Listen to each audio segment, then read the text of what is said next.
حضرت جبرائیل امین حاضر ہوتے ہیں، عرض کرتے ہیں یا رسول اللہ ان اللہ یقرأ علیک السلام، اللہ پاک نے آپ پر سلام بھیجا ہے اور خبر بھیجی ہے یہ کہ ان اللہ زوج علی بفاطمہ، اللہ نے علی کی شادی فاطمہ سے کر دی ہے۔ میرے آقا نے پوچھا کہاں کی ہے؟ فرمایا ایک روایت میں چوتھے آسمان پر، ایک میں فرمایا ساتویں آسمان پر۔ میں بہت ساری احادیث کی کتابیں اور ائمہ حدیث کی مختلف طرق سے احادیث کو ملا کر ایک مضمون بیان کر رہا ہوں۔ میرے آقا نے پوچھا جبرائیل علی اور فاطمہ کی شادی ہو گئی، خطبہ نکاح کس نے پڑھا؟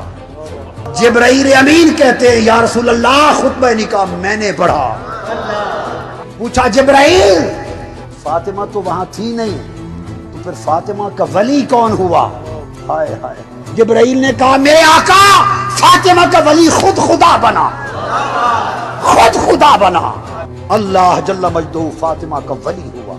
اللہ ولی المؤمنین، میں قرآن سے سند دے رہا ہوں، اللہ مومنوں کا ولی ہے، تو فاطمہ کی تزویج میں ولی خدا ہوا۔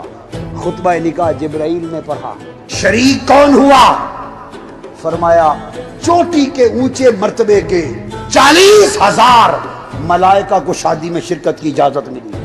فرشتے کو 40,000 تھوڑے ہیں، فرشتوں کا تو حساب ہی کوئی نہیں، اربوں خربوں میں ہے، تو 40,000 کیوں؟ گریڈ نہیں ہوتے، کوئی افسر 17 گریڈ کا ہے، کوئی 18 گریڈ کا، کوئی 19 کا، کوئی 20 کا، کوئی 22 کا، تو فرشتوں کے بھی درجے ہیں، ان کے حال اور شان کے مطابق ان کے بھی درجے ہیں۔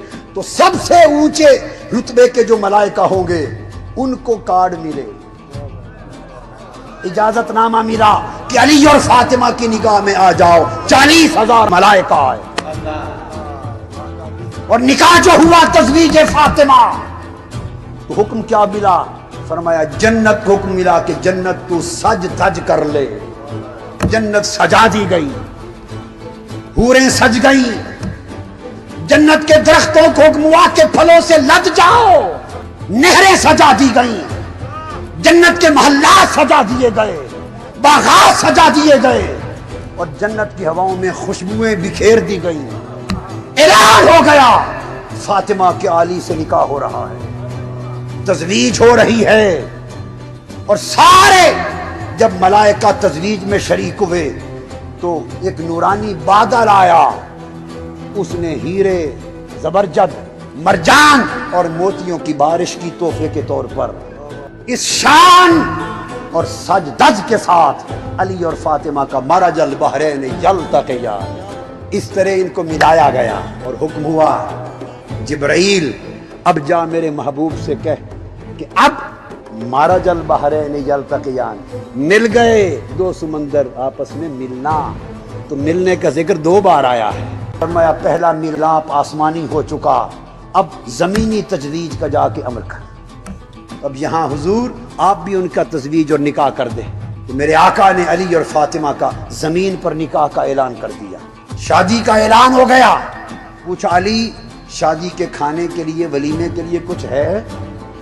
عرض کیا حضور کھجوریں جو ہیں روکھے، اور تو کچھ نہیں، فقیر ہو۔ ہائے ہائے،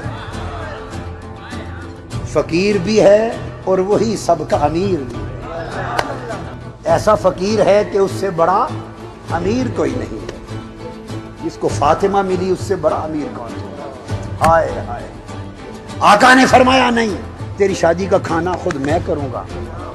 نکاح کا اعلان ہو گیا۔ بہت ساری کتب حدیث کی روایات کو جمع کر کے ایک مضمون بنا کے سنا رہا ہوں۔ حضرت فاطمہ زہرا گھر میں بیٹھی، دنیا دیکھ رہی ہے کہ آج فاطمہ کا نکاح ہونے والا ہے، شادی ہے، تو جوڑا عروسی کا کہاں سے آئے گا؟ مصطفیٰ کے گھر تو خود فقر ہے۔ جبرائیل امین حاضر ہوئے ملائکہ کے ساتھ، اللہ پاک کی بارگاہ سے جنت کا ایک عروسی کا جوڑا لایا گیا۔ آقا یہ جوڑا ہے جو فاطمہ پہنیں گے، اور اس کی قیمت ساری دنیا بیچ دی جائے تو اس کی ایک تار کی قیمت نہیں۔ وہ فاطمہ الزہرا نے جوڑا پہنا۔ اس شادی کی تقریب میں جبرائیل امین 70,000 ملائکہ کو لے کر آئے، اور میکائیل بھی 70,000 ملائکہ کو لے کر آئے۔ یہ بارات آئی، تقریب نکاح ہو گئی۔ میرے آقا نے خطبہ نکاح پڑھا، تزویج ہو گئی، آقا نے کھانا دیا، حکم فرمایا جو کوئی علی اور فاطمہ کے عقد کی مجلس میں آیا ہے کھانا کھا کر جائے۔ سب کو بلا لیا، منافق ہنسنے لگے۔ منافقوں کو اس وقت بھی شک رہتا تھا، آج بھی شک رہتا ہے۔ منافق ہنسنے لگے، انہوں نے ایک دوسرے کے کان میں سرگوشیاں کی اور پتہ کیا کہا کہ کھانا کل جو محمد صلی اللہ علیہ وآلہ وسلم نے پکایا ہے مشکل سے 10 آدمیوں کو بھی پورا نہیں آئے گا، اور بلا سارا مدینہ لیا ہے۔ میرے آقا کو بات پہنچ گئی، حضور نے فرمایا حمزہ اور عباس دونوں چچا بلا لیے، فرمایا علی اور فاطمہ کی شادی کا کھانا ہے، کھڑے ہو جاؤ، اور بآواز بلند سنایا تاکہ منافق سنے۔ فرمایا کھانا لگا دو اور 10 آدمی گن کے ایک ایک باری بھیجتے چلے جاؤ کھلانے کے لیے۔ انہوں نے کہا تھا نا 10 آدمیوں کو پورا نہیں آئے گا، فرمایا 10 کی ٹولیاں بھیجتے جاؤ۔ بس پھر حضرت حمزہ اور حضرت عباس 10 کی ٹولیاں بھیجتے گئے۔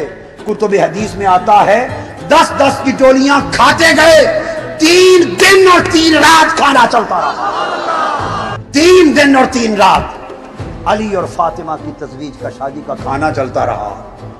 جب سارے کھا چکے تو میرے آقا نے فرمایا اب مدینے کے گرد و نواح میں کھانا لے جاؤ، جو مساکین، غریب، یتیم، بوڑھے، بیمار نہیں آ سکے لوگوں کے گھروں میں تقسیم کر دو۔ تو میرے علی اور فاطمہ کا کھانا گھر گھر پہنچایا گیا۔ اور جب رخصتی ہو گئی اس رات جبرائیل امین 70,000 فرشتوں کے ساتھ اور میکائیل 70,000، 1,40,000 فرشتے علی اور فاطمہ کے گھر کے ارد گرد محو طواف کرتے۔ یہ تو فاطمہ الزہرا کی یہاں کی شان، اور قیامت کے دن کی شان دیکھو۔ حدیث پاک میں آتا ہے کہ قیامت کا دن ہوگا، عرش الہی سے ایک ندا آئے گی، یا اہل محشر نکسوا رؤوسکم وغضوا ابصارکم حتی تمر فاطمہ بنت محمد صلی اللہ علیہ وسلم۔ آواز آئے گی اے اہل محشر اپنے سر جھکا لو، نگاہیں نیچی کر لو، فاطمہ بنت محمد تشریف لا رہی ہے کوئی ذات، خدا کی عدالت ہوگی، ہر کوئی نفسا نفسی کے عالم میں بارگاہ خدا میں حاضر ہوگا۔ وہاں کسی کے لیے پردہ کروانا، ہائے ہائے ہائے، یہ بحر عصمت و طہارت ہے۔